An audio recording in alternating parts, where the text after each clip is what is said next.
Hello everyone. I just wanted to talk a little bit about Israel. Well, so I just am not sure why America, President Trump and others seem to just kowtow or just bend the knee to whatever Netenyahu or Israel wants. Even so far as to consider this, for lack of any other way to truly put it, we call it ethnic cleansing. And to me, this is so un-American, and just being involved at all with Israel and its problems and all that is so un-American. It's not America first. I've been seeing other people say this as well. They're like, they're conservatives, they're MAGA, they're America first. And we're all just going, what in the world is going on? Why are we putting Israel? It's like, maybe, we shouldn't be. I guess the last deal was not like aid, but it was a sale. But I'm like, why are we selling weapons of mass destruction to Israel when we know how they're going to use it on civilians, And it's like, to me, that's just blood money, and I don't want to benefit from anything that those dollars can do in America. Like, I would never make that sale.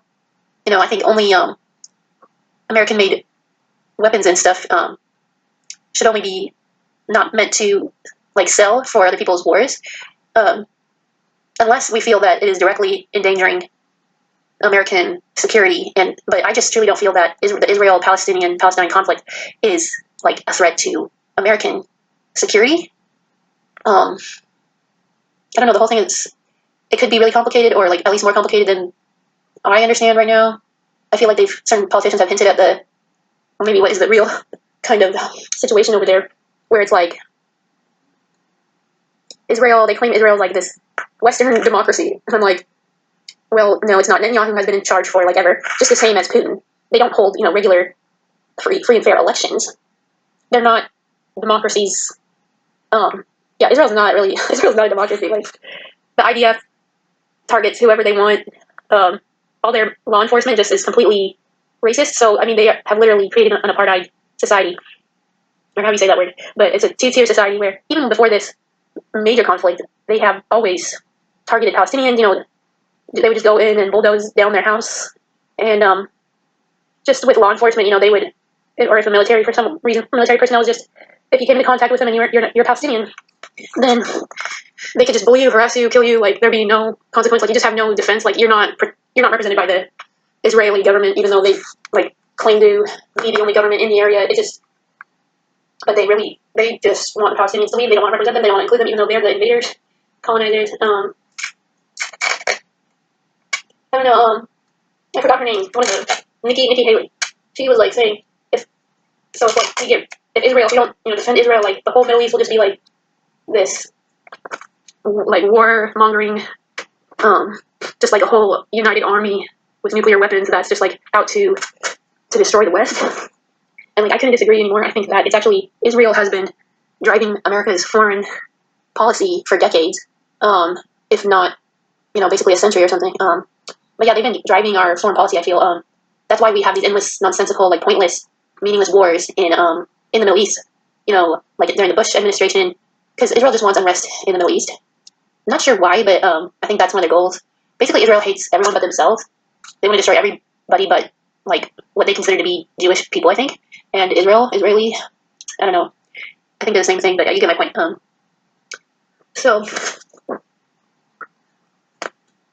So yeah, Israel wants to destroy not only Western countries, but also all the Arabs. They're very hateful people, I feel.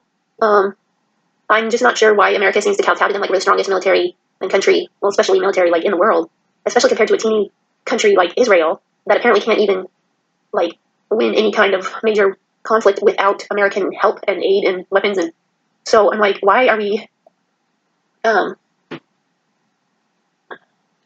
are we, still doing the APEC thing? Why are we allies with Israel? We're not Jewish. Why? And they're not a good, democracy. We should be allies with Israel just as much as we should be allies with Russia. The reason that we have, NATO and we're kind of allies with, the Britain and European countries is because we feel that they have similar democracies that represent the people, where they can, however, this is actually, in, Britain and Canada, they just don't seem to even be able to really elect their president or PM or whatever they call the main leader. But anyways, I feel we should be allies with.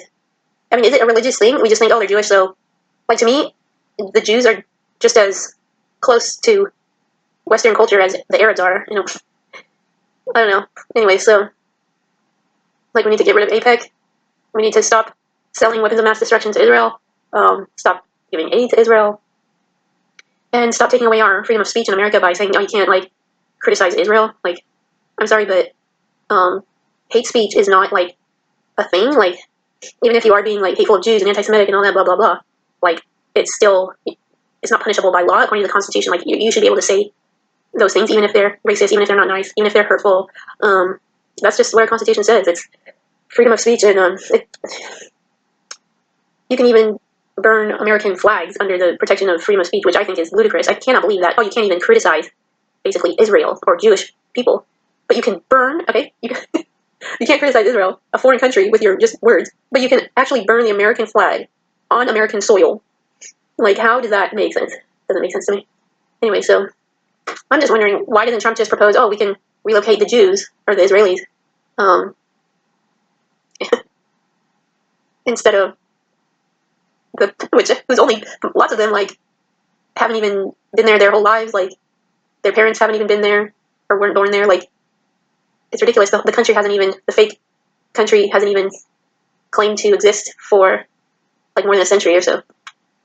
The Palestinians, I mean, Palestine has been there for like millennia, I think. Anyways, so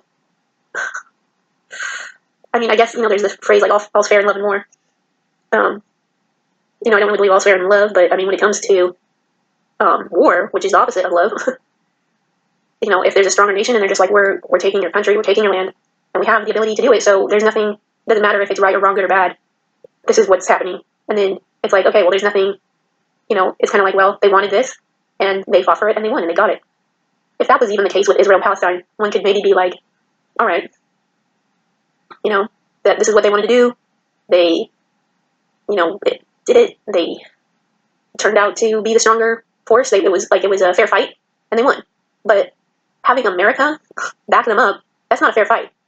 So I'm wondering, like, why in the world does America want Israel to be this country again so freaking badly that it's willing to support their efforts in ethnic cleansing? Like, I don't understand what America gets out of Israel existing.